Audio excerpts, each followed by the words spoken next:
अल्लाह ने आपको जिंदगी क्यों दी है? सिर्फ खाने पीने के लिए? नहीं नहीं। सिर्फ ऐशो इशरत के लिए? नहीं नहीं। सिर्फ आपको यूट्यूब के लिए जिंदगी दी? नहीं नहीं। सिर्फ इंस्टाग्राम के लिए जिंदगी? नहीं नहीं। अल्लाह ने आपको क्यों जिंदगी दी है? तो सुनो, बरेली से ताजुश शरिया की आवाज आ रही है, जिंदगी ये नहीं है सभी के लिए, जिंदगी है नबी की, नबी के लिए।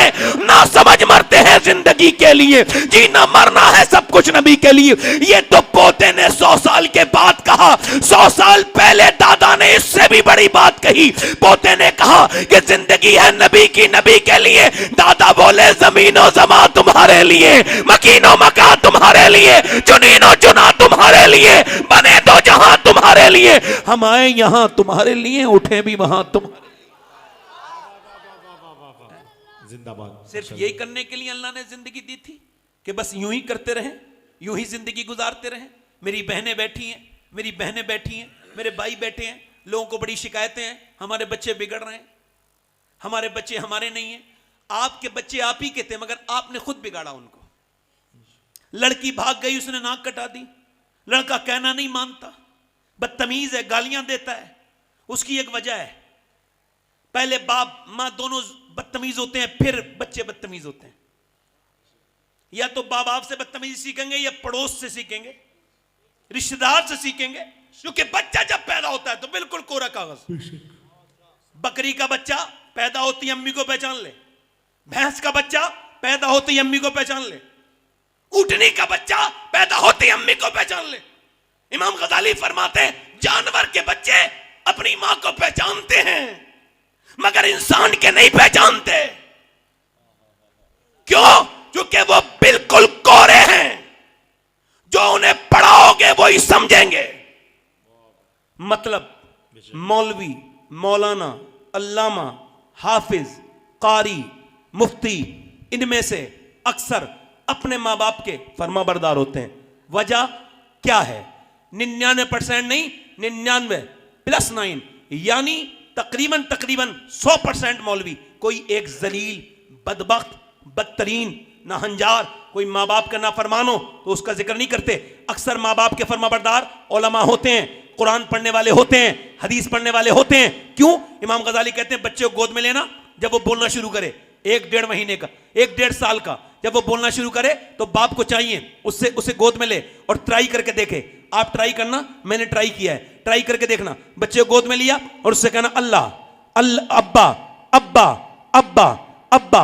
अब बंदा कह रहा है, आप जरा गौर करो, आप उससे कहिए अल्लाह अल्लाह अल्लाह, बच्चा कह रहा है अब्बा अब्बा अब्बा। आप अपने 1.5 साल के बच्चे को ये याद कराना चाह रहे हो अल्लाह अल्लाह, वो कह रहा है अब्बा अब्बा, आप कह रहे हो अल्लाह अल्लाह अल्लाह, वो कह रहे अब्बा अब्बा अब्बा। इमाम गजाली कहते हैं वो कहता थोड़ी है, उससे अल्लाह कहलवाता है। देख, तूने इसे मेरा नाम सिखाया है, मैंने इसे तेरा नाम सिखा दिया है।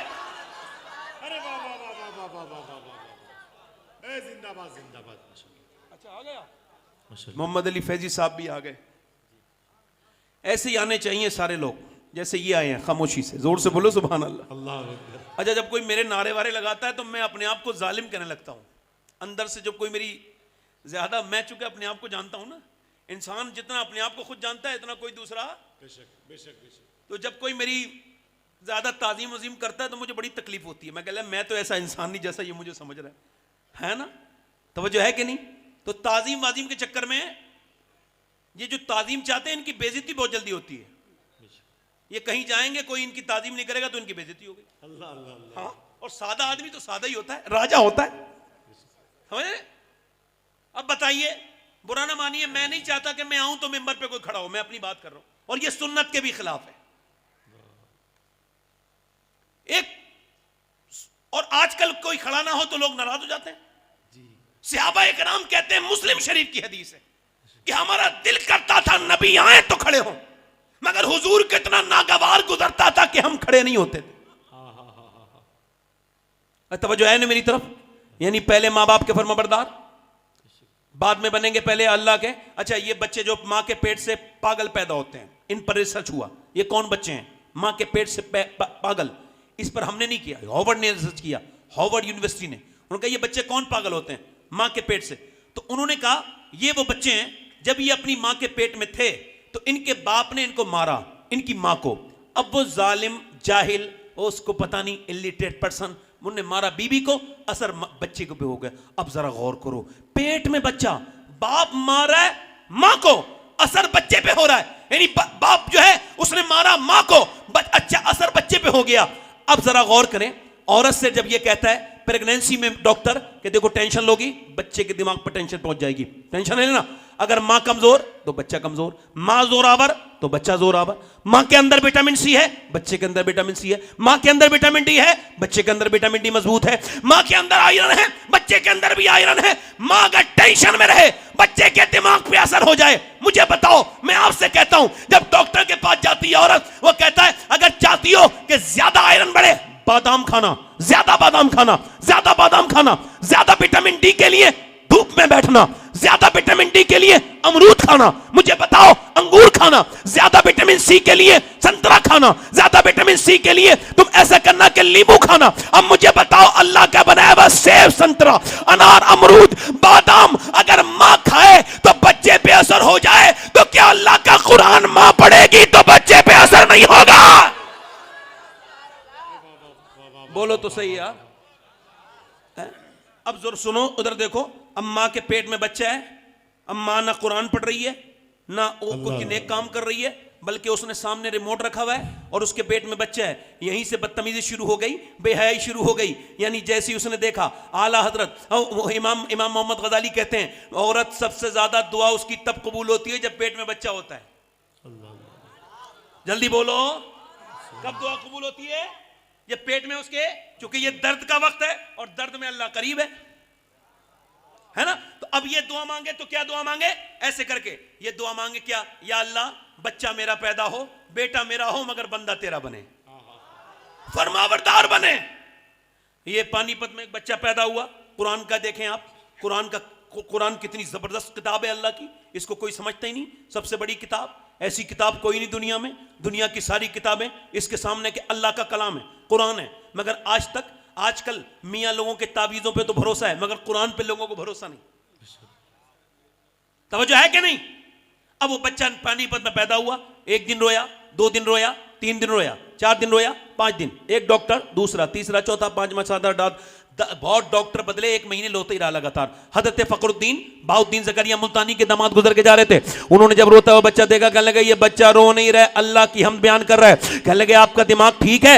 ये बच्चा, मुरीदों ने कहा हुजूर क्या? कहा ये अल्लाह की हमद बयान कर रहा है, ये बच्चा जो रो रहा है इस घर में। लोगों ने कहा चलें, उसके घर पहुंचे, कहने लगे कोई है? बाप निकल के आया, जी मेरा बेटा है। कहा अल्लाह का वली है। कहा आपका दिमाग ठीक है? ये 1 महीने से सोया नहीं है लगातार, हमें परेशान कर रहा है, हम डॉक्टर के पास लेके जा रहे हैं, आप इसको वली कह रहे हैं। कहा मेरी गोद में लेके आइए, गोद में लाके दिया, एक कान में कुछ पड़ा, दूसरे में कुछ, बच्चा खामोश। कहने लगे क्या पढ़ दिया आपने मेरे बच्चे के कान में? बताएं, बड़े बड़े अस्पतालों से, डॉक्टरों से ठीक नहीं हुआ, ये क्या पढ़ दिया आपने? कहने लगे बाद में बताऊंगा, पहले ये बताओ क्या इसकी मां कुरान की हाफिजा है? कहा कहा तो सुनो, जब ये अपनी मां के पेट में था तो इसकी मां ने उठते बैठते चलते फिरते खाते पीते सोते जागते इतना कुरान पढ़ा, इतना, ऐसा कुरान रोटी बनाते पे पढ़ती थी, ऐसे दिल से कुरान के पेट के अंदर बच्चे की कुरान सुनने की आदत हो गई, इसकी रूह को कुरान का मजा आ गया। अब जब ये बच्चा पैदा हुआ तो मां चली गई जचगी में, उसने कुरान पढ़ा नहीं, बच्चे को कुरान की भूख थी, तुम उसे दवाइयां खिला रहे थे,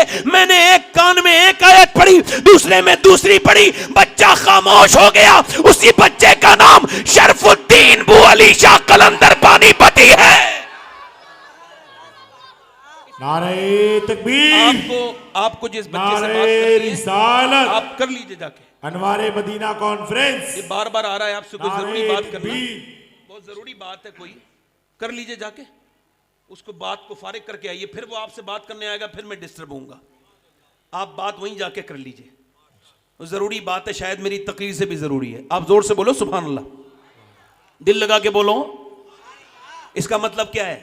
औरतों ने कुरान से मोहब्बत छोड़ दी, कुरान पढ़ती नहीं। आला हजरत मुजद्दिद दीन व मिल्लत, जोर से बोलो सुभान अल्लाह। हम आला हजरत फरमाते हैं कि जब माँ अपने बच्चे को दूध पिलाती है और जब वो गोद में लेती है और गोद में लेके जब फीडिंग कराती है, और अगर वो दूध के साथ दुरूद भी पढ़ दे, अल्लाह उसके बच्चे को आशिक रसूल बना देता है। सुभान अल्लाह। लाहौर में कोई आज से 150 साल पहले से भी ज्यादा बच्चे 5 बच्चे अच्छे नंबरों से पास हुए, 5 बच्चे।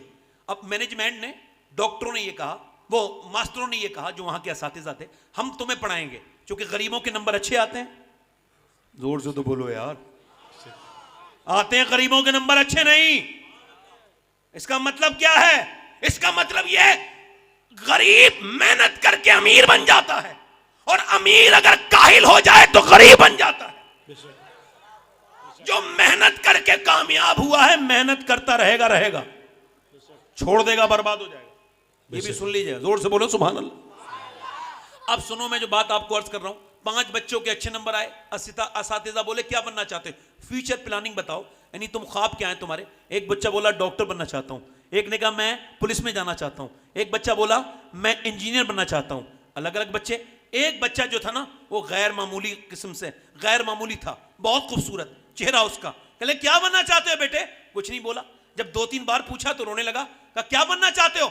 असातिज़ा आगे बढ़े, क्या बनना चाहते हो? तुम गरीब हो हमें पता है, मगर हम तुम्हें पढ़ाएंगे चाहे कितने भी बड़े ख्वाब हो, बताओ क्या बनना चाहते हो? वो बोला मैं सिहाबी रसूल बनना चाहता हूं।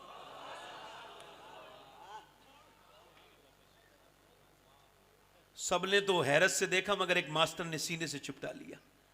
होते ना कुछ लोग समझदार भी, सीने से लगा के बोले मेरे बेटे क्यों सिहाबी बनना चाहता है? कहने लगे मेरी माँ रात को जब कहानी सुनाती है, जब से मैंने होश संभाला, जब से होश संभाला है, मेरी माँ कहती है अबू बकर सिद्दीक की कहानी सुनाती है, कभी गार की कुर्बानी सुनाती है, कभी मक्के की कुर्बानी सुनाती है। मेरी माँ कभी उमर की बातें बताती है, कभी बताती है कि बिलाल के सीने पे जब पत्थर रखे गए थे तो हुजूर ने उसके मरहमों को कैसे, उसके मरहम पे कैसे हुजूर ने अपनी मोहब्बत का उसके जख्म पे मरहम लगाया था। कभी बिलाल की, कभी बिलाल की, कभी सलमान फारसी की बातें सुनाती है। मास्टर साहब मैं सिहाबा से बहुत मोहब्बत करता हूं, मुझे सिहाबी बना दो। मास्टर बोले सिहाबी तो नहीं बनेगा, मगर आदमी बहुत बड़ा बनेगा। वही बच्चा जब बड़ा हुआ, उसी का नाम डॉक्टर मोहम्मद इकबाल था। उसी ने कहा था कि मोहम्मद से वफा तूने तो हम तेरे हैं, ये जहां चीज है क्या लो कलम।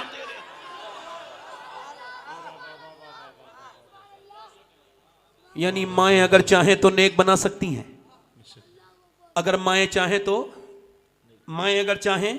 नेक बना सकती हैं। ये जितने उलमा हैं, हम सबको जितना भी दीन मिला है अक्सर अपने माँ बाप से मिला है। बोलो मिला है नहीं मिला है? मिला है नहीं मिला है? देखो मेरी बात सुनो, एक बात याद रखो, जलसे में वही लोग आए जो जौक रखते हो। बस जौक आदमी का तो मसला यह है कि ये जहां होगा वहीं नहूसियत हो जाती है। ये जहां नहीं मुस्कुराएगा, याद रखो महफिल में शामिल होना जरूरी। जोर से बोले सुभान अल्लाह। महफिल के आदाब में ये है, तवज्जो है नहीं? आप अगर हैं जिंदा हैं तो बोलिए, जोर से बोलिए सुभान अल्लाह, दिल लगा के बोलिए सुभान अल्लाह। मैं क्या कर रहा था, मगर अब वो कह रहे हैं हमारा बच्चा बिगड़ा, हमारी बेटी बिगड़ गई। और यार कैसे बिगड़ी? बेटी तो बिगड़ती नहीं बिगड़ी है। और पहले लोग देखते थे नानी तक, अब तो नानी तक कोई नहीं देखता। रिश्ता करने से पहले उन्हें अपनी नस्ल महफूज करनी होती थी तो कहते थे अच्छी बीवी लाऊंगा, और लोग कहते थे हम इसकी नानी तक देखेंगे। नानी नेक, उनको प्लानिंग थी ना, खाली कमाना नहीं था, बच्चों को नेक भी बनाना था। और नेक मां के बाद बच्चे नेक बनते हैं। अब सुनो, मां कह रही है बेटी ने मेरी नाक कटा दी, भाग गई। वो बेटी जब शऊर पे आई ना तो उसने टीवी चलते देखा, अब्बा भी वहीं बैठा है, अम्मी भी वहीं बैठी है, भाई बेशरम बेगैरत वहीं बैठा है। अंदर फिल्म चल रही है, फिल्म देखता जा रहा है, अपनी जो है वो फिल्म देखता जा रहा है। उसमें लिप लॉक हो रहा है, उसमें बदतमीजी हो रही है, उसमें गाने हो रहे हैं, उसमें बरहना लड़कियां नाच रही हैं। अब्बा भी देख रहे हैं, शर्म मर गई अब्बा की, बहन भी देख रही है, बाप भी देख रहा है, पूरा घर बेगैरत हो गया। उसने देखा अम्मी बड़ी वो इमोशनल हैं, जैसे ही हीरो हीरोइन नहीं मिलते ना अम्मी को तो दिल बड़ा टूट जाता है, रोने लगती है अम्मी। हीरो हीरोइन नहीं मिले अम्मी बड़ी रोई, और जैसे हीरो हीरोइन भागे अम्मी बड़ी खुश हो गई, हीरो की हीरोइन मिल गया। ये खातून ये गुल खिला रही थी। इसने 10 साल से लेके 20 साल तक वही ड्रामे देखे। आखिर उसने सोचा उम्र की दहलीज पर पहुंची, बोली भाग जाऊं, अम्मी तो खुशी होती है भागने से। अब वो भाग गई, अम्मी बोली हाय मेरा नसीब फूट गया, मेरी बेटी ने नाक कटाई। अरे उसने बाद में नाक कटाई, पहले तूने नाक कटाई बदबख्त। तूने उसको फिल्म दिखाई, तूने उसको बेहूदगी दिखाई, तूने उसे गंदे नजारे दिखाए। सुन, अगर तू उस टीवी के सामने रोने के बजाय मुसल्ला बिछा के अल्लाह के सामने रोई होती तो तेरी बेटी नाक न कटाती, तेरा सर फख्र से बुलंद कर देती।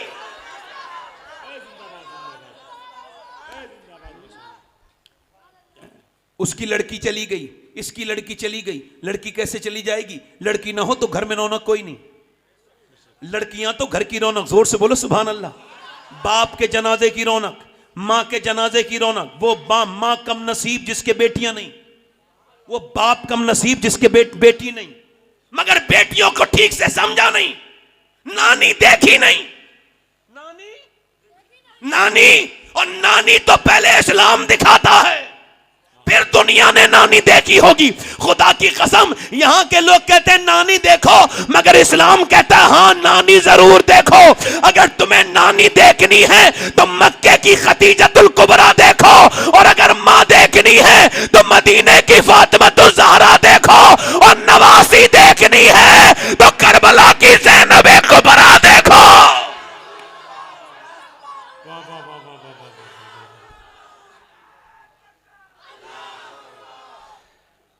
ज़ैनब कुबरा देखो। अब तुम तो हीरोइन की तरह तुम्हारी बेटियां हैं, वो तो हीरोइन की तरह ही कपड़े पहनती हैं, उनके लिबास वैसे ही हैं, उनका चलना वैसे ही है, उनका नमाज नहीं पढ़ती। तुम्हारे आपके घर में मुसल्ले नहीं बिछते। जिस घर में औरतें नमाज न पढ़ती हों उस घर में दीन रहेगा? जिस घर में बेटियां मुसल्ले न बिछाती हों। मेरी बेटी आज भी अगर तू मुसल्ला बिछा ले, फिलिस्तीन के ऊपर रोने वालों से कह रहा हूं अपने ऊपर भी रो लो थोड़ा सा। फलस्तीन की फिक्र करने वालों अपने घर की भी फिक्र कर लो। फलस्तीनी कोई बुज़दिल नहीं है, उन पे कोई रहम ना करे। उन्होंने बयान दिया है हम पे कोई रहम ना करे। हमें किसी के रहम की जरूरत नहीं है, अल्लाह का रहम काफी है।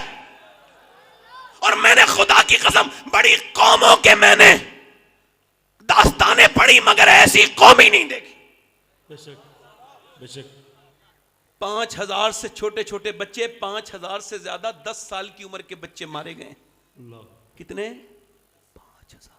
एक एक ब्रेड के टुकड़े पर 3-3 लोग हैं, 4-4 लोग एक एक ब्रेड के टुकड़े पर।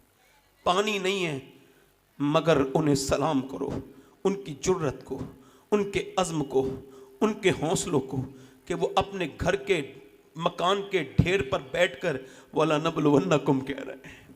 अल्लाह अकबर।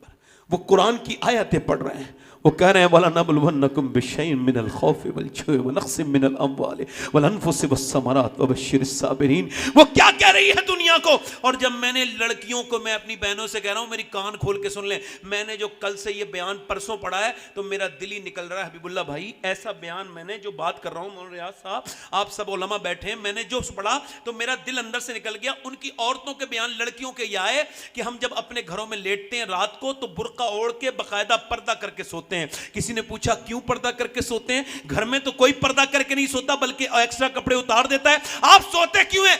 वो लड़कियां कहने लगी इस वजह से कि अगर बम क्या पता किस बार आ जाए, किस वक्त हमारा घर मलबे में तब्दील हो जाए। हम इस वजह से पर्दा करके सोते हैं कि जब हमारी लाशें निकाली जाएं तो बेपर्दा ना निकले, बापर्दा निकले।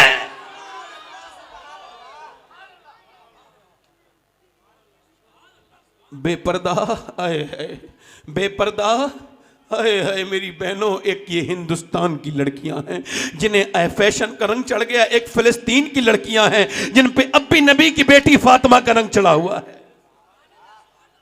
कैसे बर्बाद ना होगी ये कौम? कैसे इस कौम को बर्बादी से हम बचाएंगे? लोग कहते हैं हमारे बच्चे, हमारी बच्चियां हमारा कहना नहीं मान रही। 10-10 साल की बच्चियां इंग्लिश लिबास पहनने लगी, अंग्रेजों को जीन्स पैंट पहनने लगी, टॉप पहनने लगी। बेटियां, इस कौम की बेटियां अब टॉप पहन रही हैं, इस कौम की बेटियां अब जीन्स पहन रही हैं। उसके बेहया शोहर को कोई फर्क नहीं पड़ रहा।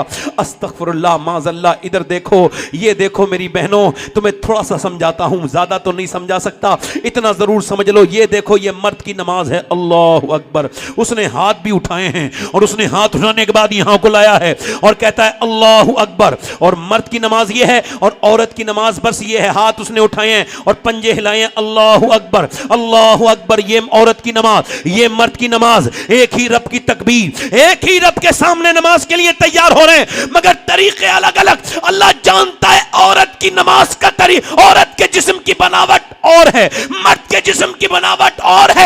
लिहाजा अल्लाह ने नमाज का तरीका मर्द का और कर दिया, औरत का और कर दिया। अल्लाह नहीं चाहता कि उसकी बंदी नमाज में भी बेपर्दा हो। अगर ऐसी जगह औरत वुजू करना चाह रही है जहां मर्द बहुत हैं, मर्द, और पर्दा नहीं हो पाएगा और वो उसको ये अपनी कलाई खोलनी पड़ेगी, तो उलमा ने लिखा कि फिर वो ऐसी जगह वुजू ना करे, कमरे में जाके तयम्मुम कर ले, क्योंकि उसकी बेपर्दगी होने वाली है। और इस तवज्जो तो करो यार। अभी ये मोहम्मद अली फैजी साहब अपनी बीबी को लेकर हरम गए, जाएंगे जैसे, तो गए, अब सफा मरवा पे ये दौड़ रहे हैं। इनकी बेगम ने कहा मैं भी दौड़ूंगी, कहा नहीं तुम नहीं दौड़ोगी। उसने कहा इन्ना सफा वल मरवता मिन शायरिल्लाह, सफा मरवा अल्लाह की निशानी है। खातून इब्राहिम अगर दौड़ी थी तो खातून मोहम्मद अली क्यों नहीं दौड़ेगी? तो इसने कहा इस वजह से इन्होंने कहा कि जब वो दौड़ी थी अकेली थी, तुम दौड़ोगी तो बेपर्दगी होगी, लिहाजा मर्द का हज अलग कर दिया और औरत का हज अलग कर दिया। औरत मरे तो 5 कपड़े, मर्द मरे तो कोई औरत मरने के बाद फजीलत वाली नहीं बन गई, मगर मेरे रब ने उसके पर्दे का लिहाज रखा। दिल लग रहा है लो आप लोगों का नहीं लग रहा? बोलो। उसका लिहाज रखा, उसका करम किया, उस पर फजल किया, उस पर एहसान किया। मौला अली सुभान अल्लाह, बोलो जल्दी बोलो, या अली सुभान अल्लाह। मौला ए कायनात, मौला अली कहते हैं मेरी शादी हो गई। जोर से तो बोलो यार। कहते हैं मेरी शादी हो गई। हमारे यहां शादी होती है, जो औरत कभी बेपर्दा नहीं है शादी वाले दिन बेपर्दा, आप देख लेना जाके ऐसी। अच्छा ये घर बर्बाद क्यों नहीं होंगे? जिसने कपड़े लाके दिए, जिसने कमाई के कपड़े लाके दिए, मेहनत करके 10,000 का सूट दिया, उसे तो दिखाया ही नहीं, उसके तो वही, उसके लिए तो वही बेकार मैले कुचैले कपड़े, और दिखाया किसे? गैर मर्दों को। एक साहब कह रहे थे, मेरी बीवी मुझसे बोली शादी में जा रहे थे, कैसी लग रही हूं? मैंने कहा मैं तो सुबह भी घर होता हूं, शाम भी घर होता हूं, जब चाहो पूछ लो कैसी लग रही हो। अब तो तुम उन लड़कों से पूछो शादी में जो औरतों को तकने के लिए आते हैं, उनसे पूछो कि तुम कैसी लग रही हो। अपने मर्द के लिए नहीं सजेगी, शादियों में ब्याहों में सजेगी और तावीज लेके आएगी किसी से। कोई ऐसा तावीज दे दो मेरा आदमी मुट्ठी में आ जाए। और वो जो तावीज लिख रहा है ना 1,000 रुपए लेके, उसकी वाली खुद उसके मुट्ठी में नहीं है, मगर उसने भी तावीज लिख के कहा है कि तेरी ये मुट्ठी में आ जाएगी। ये मुट्ठी में आने वाली बात है, मोहब्बत करती नहीं। और मोहब्बत से मोहब्बत पैदा होती है औरत के लिए। मौला अली फरमाते हैं फातिमा ज़हरा का ये अखलाक था कि जब मैं घर में आता था तो फौरन दरवाजा खोल के सलाम करती थी, मुस्कुराती थी। पूरी दुनिया की लड़कियां, सारे दुनिया के तावीज छोड़ो, आज के इन बेबख्त बदबख्त लोगों को छोड़ो, नबी की बेटी का अखलाक एक तरफ और पूरी दुनिया की औरतों के तावीज एक तरफ। जब शौहर घर में आए तो मुस्कुरा के देख दो। मेरी बेटियां, छोटी छोटी बहनें जो आई हैं, इन्हें बता रहा हूं, कल ये दुल्हन बनेंगी। जब शौहर आए तो मुस्कुरा के इस्तकबाल करो। घर में कुछ भी ना हो फिर भी रहमत रहेगी, और घर में सब कुछ हो फिर भी औरत बदतमीज हो, वो मुंह बना के बैठ जाती हो, मनहूस हो, बदबख्त हो, सबके लिए देखे तो मुस्कुरा के देखे, और जो आदमी अपना शौहर उसे मुंह बना के देखे। ये बदबख्त औरतें हैं। हजरत अली कहते हैं मैं घर में गया, मेरी शादी हुई है। सुभान अल्लाह। शादी जब ऐसी होती है तो उसका क्या नतीजा निकलता है ये भी सुनना। जोर से बोलो सुभान अल्लाह। हजरत अली कहते हैं मैं अपनी दुल्हन के पास गया तो मैंने फातिमा को देख के रोना शुरू कर दिया। तो उन्होंने मुझसे कहा आप रोते क्यों हैं, क्या आपको कोई तकलीफ है? उठी, उठने के बाद मेरा हाथ पकड़ा, कहा ऐ अली आप रोते क्यों हैं, आपको क्या तकलीफ है? कहने लगे मुझे तकलीफ कोई नहीं फातिमा, मैं देखता हूं कितनी भी गरीब लड़की की शादी हो, गरीब लड़की की भी दिल की ख्वाहिश होती है उसको एक जोड़ी कपड़े तो बने उसकी शादी वाले दिन, मगर मैं देख रहा हूं दोनों आलम के मालिक मुख्तार की बेटी दुल्हन बनी है और आपके सर पे जो चादर है दुल्हन के वक्त में बनने में तो उस पे 17 पैमद लगे हुए हैं बस, और आपके चेहरे पे कोई शिकन नहीं है। मैं उसे देख के रो रहा हूं, हुजूर की तरबियत को देख के रो रहा हूं, आपके सब्र को देख के रो रहा हूं। सैयदा फातिमा ने सर उठाया और कहा मेरे सरताज आप रोए ना। मेरे अब्बा ने फरमाया फातिमा अल्लाह अच्छे कपड़ों से राजी नहीं होता, अल्लाह तो तकवा इख्तियार करने से राजी होता है, अल्लाह तो पर्दा करने से राजी होता है। हाँ। नबी की बेटी, पैगंबर की बेटी, हजरत अली कहते हैं हुजूर की महफिल लगी हुई है, हुजूर फरमाने हैं खैरुन्निसा कौन है? बोलो सुभान अल्लाह। हुजूर पूछ रहे हैं खैरुन्निसा कौन है? सहाबा बताओ। एक सहाबी बोले हुजूर जो नमाज पढ़े पाबंदी से खैरुन्निसा है। फरमाया बात आपकी ठीक है मगर मेरी मुराद को नहीं पहुंचे आप। एक और सहाबी खड़े हुए, हुजूर जो नमाज की पाबंदी करे, जो पर्दा करे, फरमाया आपकी पर्दे वाली बात भी ठीक है, आप मेरी मुराद को नहीं पहुंचे। हजरत अली कहते हैं ऐसी कोई बातें मेरे दिमाग में भी थी मगर मैंने कुछ नहीं कहा। मेरा घर दरवाजा खुलता था मस्जिद नबी में, कहते मैं दरवाजे में घुसा, अंदर अपनी बीबी के पास गया, मैंने कहा फातिमा आप बताएं खैरुन्निसा कौन है? तो मेरी तरफ देख के मुस्कुराई, बोली आप बाबुल इल्म हैं, आप बताएं खैरुन्निसा कौन है? मैंने कहा मैं बाबुल इल्म हूं, आप सैयदा आलम हैं, सैयदतुन निसा हैं, आप बताएं। तो मुस्कुरा के बोली मेरे अब्बा से अर्ज कर देना खैरुन्निसा वो है ना वो किसी गैर मर्द को देखे, ना गैर मर्द उसको देखे, ना वो किसी गैर मर्द को देखे, ना गैर मर्द उसको देखे। हजरत अली कहते हैं मैं आया, हुजूर की महफिल लगी थी, मैंने कहा हुजूर मैं अर्ज करूं? अली कहां? जी अर्ज कर, मैं अर्ज करूं हुजूर? हाँ बताओ अली। अर्ज की या रसूल अल्लाह खैरुन्निसा वो है, खैरुन्निसा वो है, बेहतरीन औरत वो है, ना वो किसी गैर मर्द को देखे, ना गैर मर्द उसे देखे। हजरत अली कहते हैं हुजूर मुस्कुराए, फरमाए मेरी मुराद यही बात थी मगर अली ये तेरी बात नहीं है, ये मेरी बेटी फातिमा की बात है। दिल लगा के बोलो जरा, ये मेरी बेटी, जल्दी बोलो, ये मेरी बेटी फातिमा की बात है। थोड़ी देर मुझे और बोलना है, जोर से बोलो सुभान अल्लाह। ये मेरी बेटी फातिमा की बात है। इधर देखो मेरी तरफ तवज्जो करो। मगर आजकल क्या है, अपनी बीबी के पास लेके आएंगे अपने दोस्त को, घर में बिरयानी खिलाएंगे, चाय पिलाएंगे, कहेंगे भाभी के हाथ की बिरयानी कैसी थी, भाभी के हाथ की चाय कैसी थी। तो ये सीधा सीधा पूछ ले ना भाभी कैसी है, उसके ऊपर बारे में तू राय लेना चाह रहा है। बेगैरत, शर्म नहीं आती तुझे? अपनी बहन पे भरोसा है, अपनी बीवी पे भरोसा है। अरे तेरी बीवी ज्यादा भरोसे के लायक है या मेरे नबी की बीवी ज्यादा भरोसे के लायक है? बताइए आप। अपनी बहन अपनी बेटी को इस तरह से बात करने का मतलब क्या है? इधर देखो अम्मी आयशा कुरान पढ़ रही हैं। क्या पढ़ रही है बोलो? क्या पढ़ रही है बोलो? कुरान पढ़ रही हैं। अम्मी आयशा कुरान पढ़ रही हैं। कुरान पढ़ते पढ़ते आपकी आवाज मस्जिद नबी शरीफ के अंदर चली गई। हुजूर ने सुनी, सरकार ने एक पत्थर उठाया और पत्थर उठाने के बाद, ये भाई सैयद साहब के सामने बैठ रहे हो आप, ये क्या मतलब है? पीछे बैठो, पीछे बैठो, बुजुर्गों का अदब सीखो। मुफ्ती साहब के आगे बैठ गए आके बेटे। अभी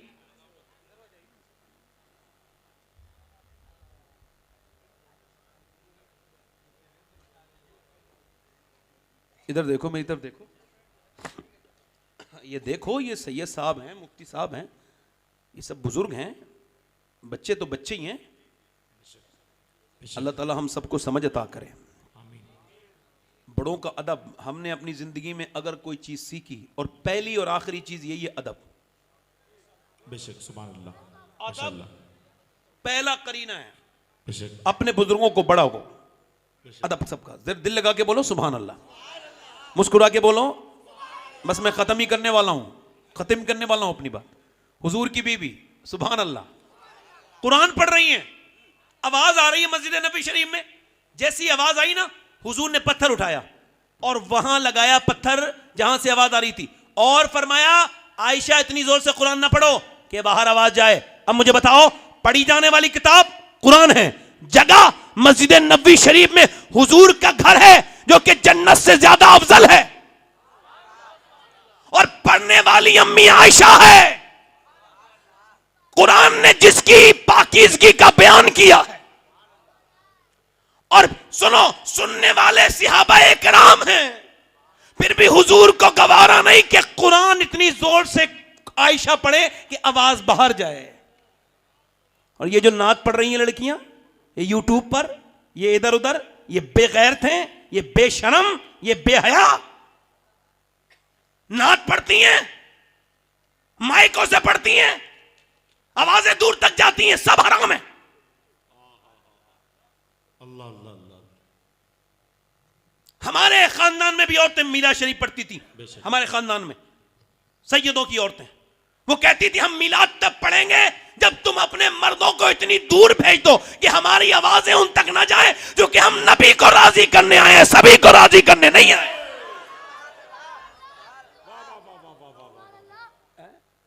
अब औरतें मॉडर्न नाथुआ हो गई माज़अल्लाह।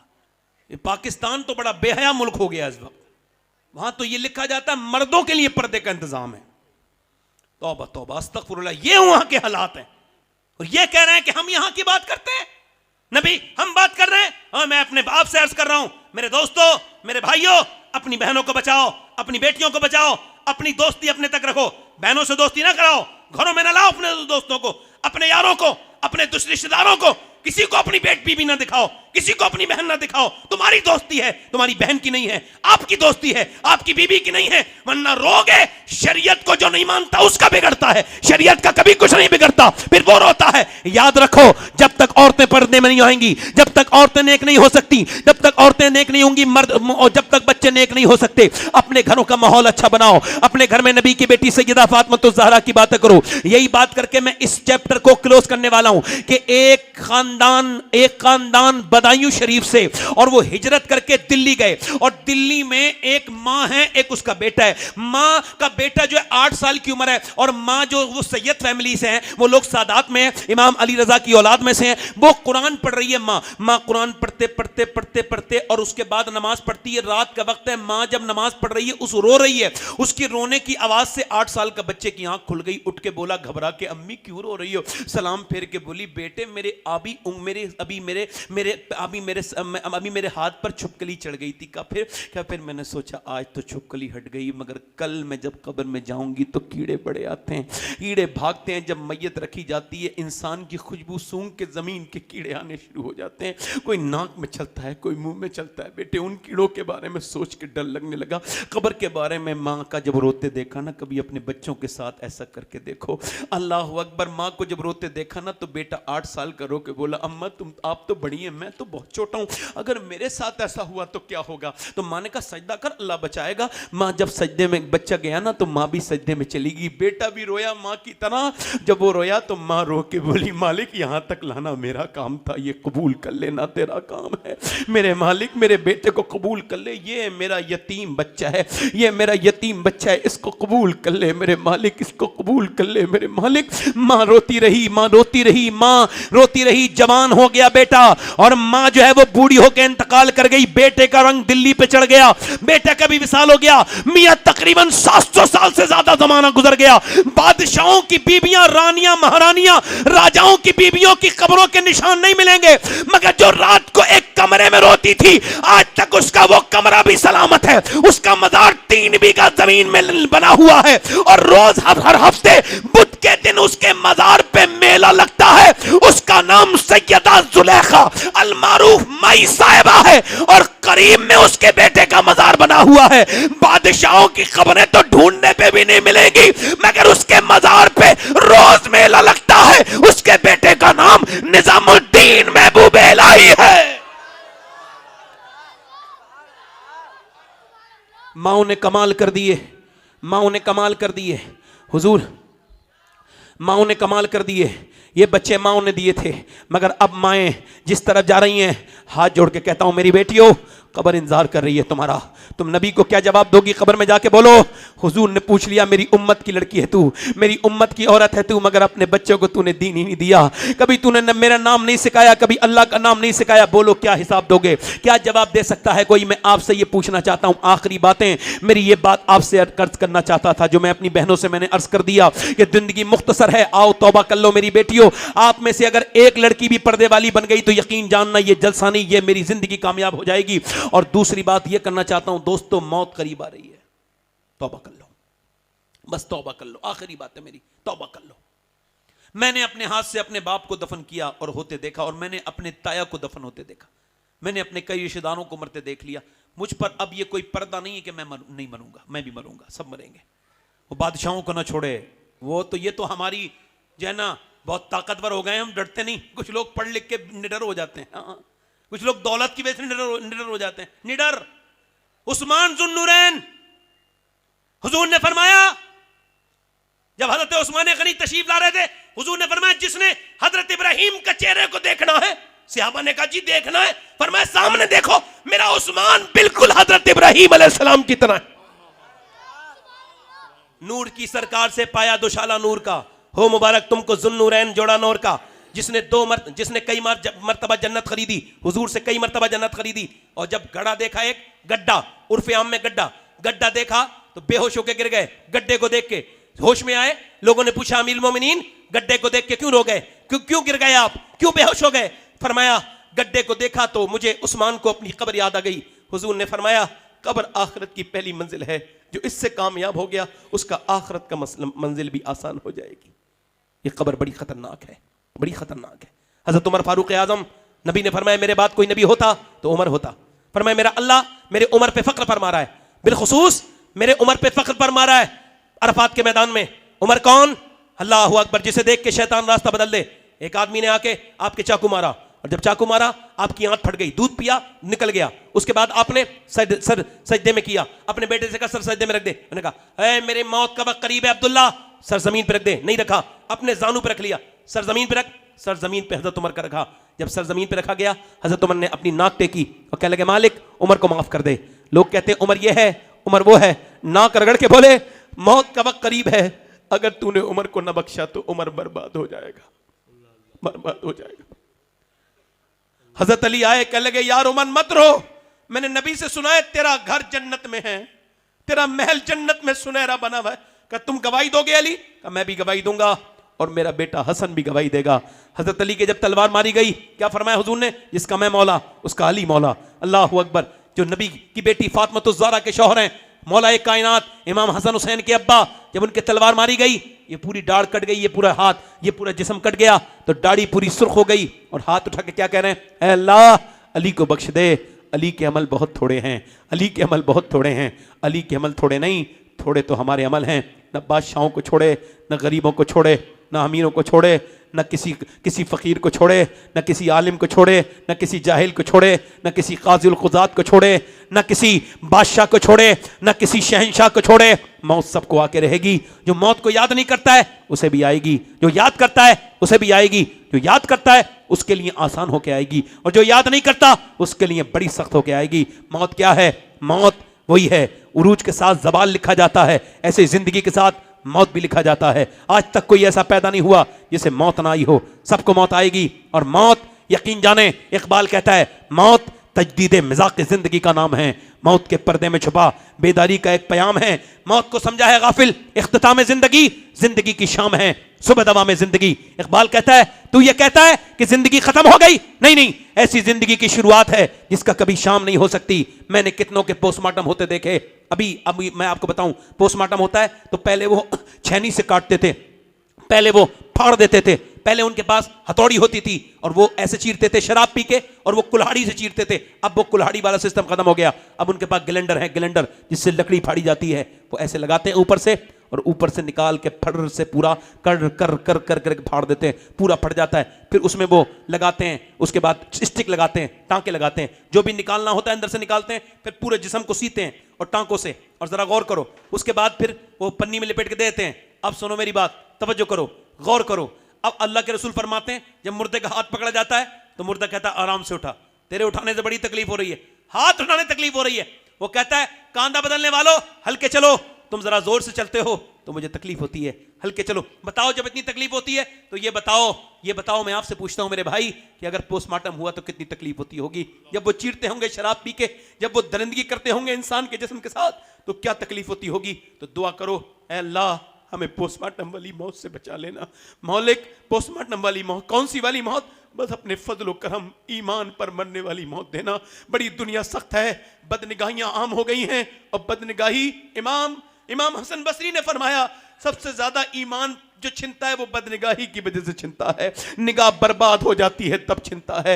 निगाहों को पाक करो दोस्तों, तन्हाइयों में अपने रब से डरा करो। रब सब देख रहा है, जो भी कर रहे हो आप, आपकी तकरीर सुनने को देख रहा है, मेरी तकरीर करने को देख रहा है। आप मेरे नजदीक इतने नहीं है जितना मेरा रब मेरे नजदीक है। हजरत सैयदना मूसा अलैहिस्सलाम के जमाने में एक औरत एक आदमी के पास आई, कह लगी मुझे कुछ दे दे, मेरे बच्चे भूखे हैं और परेशान है, मुझे कुछ दे दे। उसने कहा मैं औरतों का शौकीन हूं, तू एक रात दे दे, मैं तुझे पैसे दे दूंगा, जो चाहे वो खरीद लेना। उसने कहा मैं अपनी जिस्म बेचने नहीं आई, वापस गई। दोपहर को फिर आई, कह लगी मेरे बच्चे बेहोश होने लगे, कुछ दे दे, मैं रात को आ जाऊंगी, जो तेरा दिल चाहे वो कर लेना, मैं आ जाऊंगी रात को, अभी दे दे। उसने दे दिया। वो रात को आई, कमरे में बैठी थी, इसने उसका हाथ पकड़ना चाहा तो कांपने लगी और पसीने में नहा गई। कहा क्यों, किससे डरती है, क्यों रोती है, पैसे नहीं मिले? कहा पैसे ही सब कुछ थोड़ी होते हैं। कहा फिर? कहा मेरे बच्चे भूखे हैं, मैं माँ हूं और अल्लाह से कह रही हूं मालिक मैंने कभी गुनाह नहीं किया, आज का गुनाह सिर्फ बच्चों की वजह से कर रही हूं, माफ कर देना। अगर मैं ममता की मारी ना होती, मेरे बच्चे भूखे ना होते, तो कभी ये बुरा काम ना करती, बस उसी से डर रही हूं। ऐसी फूट के रोई, नेक औरत थी, ऐसी रोई। उलमा लिखते हैं उसका दिल धुल गया बराबर में जो था। उसने कहा जा मैंने तुझे अपनी बहन बना दिया, जा।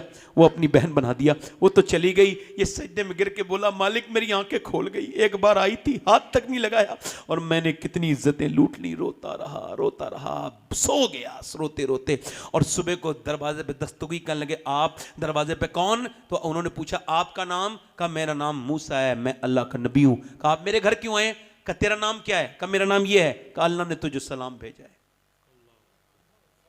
कहने लगे मूसा चेक कर लो, मैं इस इलाके का सबसे गुनहगार इंसान हूं, पूरी दुनिया में मुझसे ज्यादा गुनहगार कोई नहीं। मैंने औरतों की इज्जतें बहुत लूटी, मैंने शराबें पी हैं, मैंने पूरी जिंदगी गुनाह किए, मुझे सलाम अल्लाह भेज रहा है? नहीं तुझे ही भेजा है। क्या तूने कोई नेकी की है? कहा रात रोया हूं, और मूसा इतना रोया हूं कि मेरी पूरी आंखें भीग गई, रोते रोते इतना कभी डरा नहीं जितना रात डरा हूं। तो मूसा ने कहा तुझे मुबारक हो। अल्लाह फरमाता है इंसान तू इतना रो ले, चाहे तेरे आंसू तेरे गुनाह कितने भी हो, इतना रो ले कि तेरे आंसू तेरे गाल तक ढलक के आ जाए, मैं सारे गुनाह यहीं पे माफ कर दूं, उसी से माफ कर। 70 माओं से ज्यादा मेहरबान, उसके सामने झुका करो, उसके सामने रोया करो, रोज अल्लाह के सामने रोया करो। देखो आंसुओं की कीमत कोई नहीं देता, आपकी टीन का पीपा बिक जाएगा, आंसू नहीं खरीदेगा कोई, हालांकि कितना कीमती है, मगर अल्लाह फरमाता है मैं आंसुओं के बदले में जन्नत दे देता हूं, एक आंसू में जन्नत दे देता हूं। उसके सामने रोया करो, उससे अपने गुनाहों की माफी मांगा करो, उससे डरा करो तन्हाई में। मेरी बहनों मेरी बेटियों, आप भी, आपसे भी कहता हूं जिंदगी को बदलो। ये जिंदगी हम हुजूर के उम्मती हैं। किसके? पता है किसके उम्मती हैं?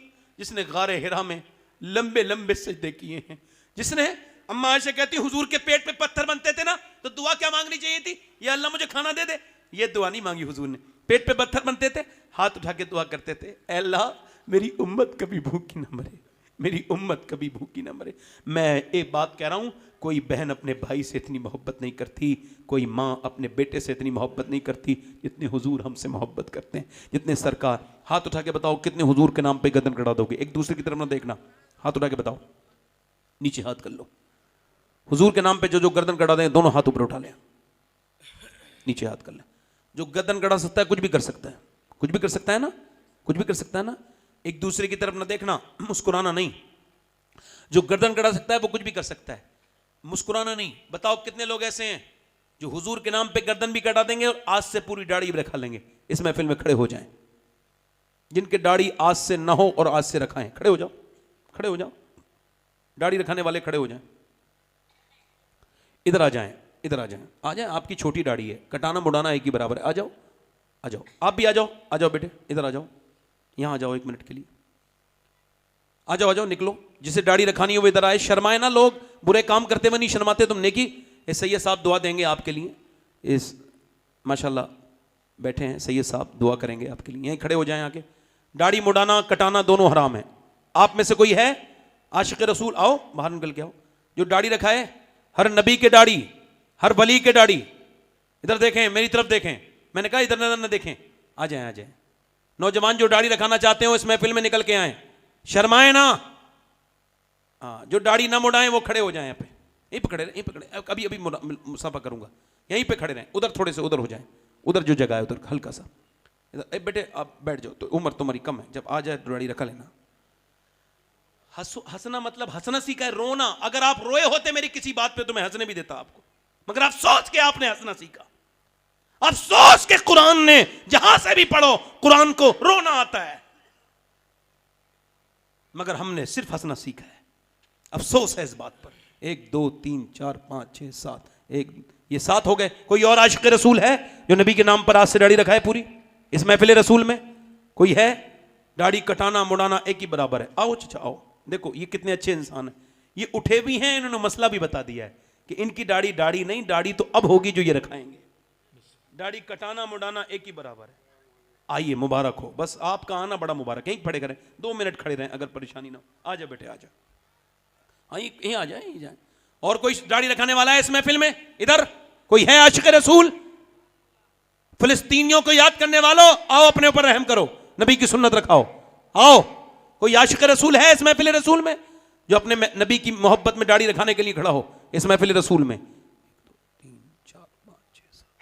10 हो गए, 11वां कोई आशिक रसूल है इधर से? कोई देखो, बगैर दाढ़ी वाले को कोई टोकता भी नहीं, कितने भी गुनाह कर ले, मगर दाढ़ी वाले को बंदा टोक देता है। दाढ़ी रखा है गुनाह कर रहा है, मतलब क्या है? बगैर दाढ़ी वाले का पता नहीं है किधर का, और दाढ़ी वाले पे मोहर लग जाती है। यार तू मदीने वाले का गुलाम है, तेरे ऊपर गुनाह करना ज़ेब नहीं देता, तू क्यों गुनाह कर रहा है?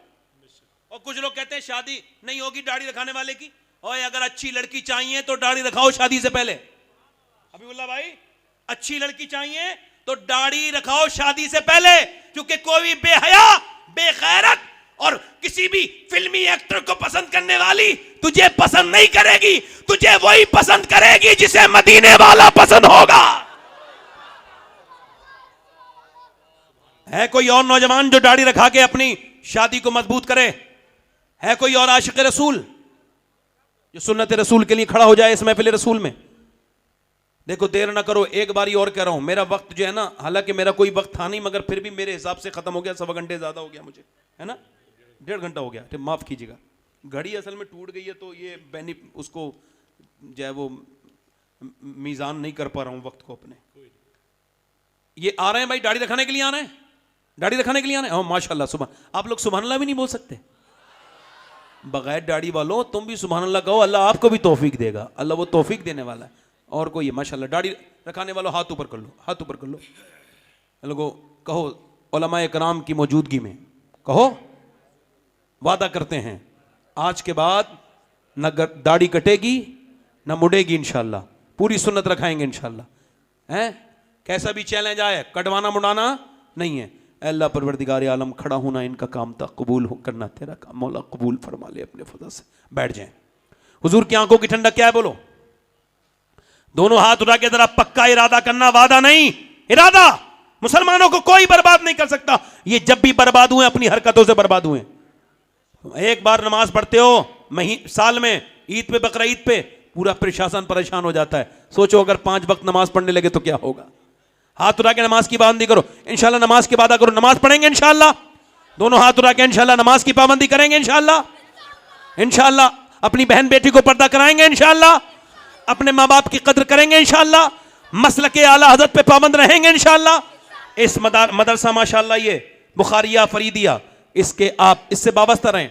ये माशाल्लाह बरकत वाला जगह है, बरकत वाली जगह है इदारा। और बैठें, अभी बेहतरीन मुशारा होने वाला है। हबीबुल्लाह फैजी साहब बेहतरीन, ये बेहतरीन नातख़्वाह भी हैं, बेहतरीन इंसान भी हैं। ये मोहम्मद अली फैजी साहब, ये भी बेहतरीन इंसान भी हैं, बेहतरीन नातख़्वाह भी हैं। ये 2 लोग, और एहसान शाकिर साहब, उनकी तबीयत ख़राब है, आ गए। अच्छा, एहसान शाकिर साहब आ गए। ये भी बड़े नेक इंसान हैं, अल्लाह इन्हें भी बरकत अता फरमाए। अल्लाह आप सबको सलामत रखे। जरा तौबा कर ले मेरे साथ, अस्तगफिरुल्लाह, जोर से पूरा मजमा, अस्तगफिरुल्लाह अस्तगफिरुल्लाह रब्बी मिन कुल्लि ज़म्बिन व अतूबु इलैह। पढ़ लीजिए, ला इलाहा इल्लल्लाहु मुहम्मदुर रसूलुल्लाह, अल्लाह अल्लाह अल्लाह, ला इलाहा इल्लल्लाहु मुहम्मदुर रसूलुल्लाह। मेरी ज़िंदगी का मकसद तेरे दीन की सरफराजी, मैं इसीलिए मुसलमान, मैं इसीलिए नमाजी, इस्लाम जिंदाबाद, मसलके आला हज़रत पाइंदाबाद। लक़द काना लकुम फ़ी रसूलिल्लाहि उस्वतुन हसना, सदक़ल्लाहुल अज़ीम। अस्सलामु अलैकुम व रहमतुल्लाहि।